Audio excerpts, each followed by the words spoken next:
raising the legal smoking age to 21 is not going to like cut down on the amount of people who are addicted to nicotine. I feel like it's just going to make it more difficult for them to acquire it. I don't know what the dramatic effect would be here, but I'm sure sales would probably go down a lot. It would maybe clean up the city a little bit. You wouldn't see cigarette butts everywhere. I think it should be raised to 21 because I feel like that would lessen the presence of it on campus to those who don't smoke. Raising the cigarette age to 21 would be great. Pollution would be decreased by a lot.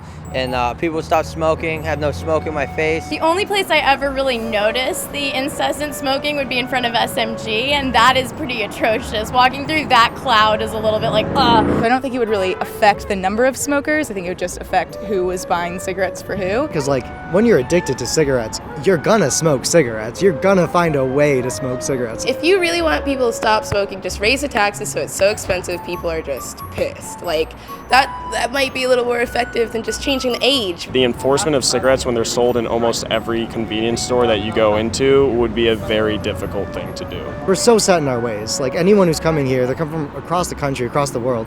They're used to being able to smoke at 18. If they're going to change it to 21 here, I mean, it's not going to deter people from coming to the city. It's just going to make it a hassle. I think not smoking is more of like an intrinsic thing that you have to do rather than, a law changing. It's just smoking and it's a personal choice, and at the age of 18 I think a person's allowed to make that choice for themselves. Because I'm not in favor of smoking at all. I think smoking is really bad and awful, but I also think it's someone's personal choice. I think that 18 is if you can vote, if you can enlist in the army, you should also be allowed to drink and smoke, because if you're an adult, you should be allowed to be an adult for all things encompassed.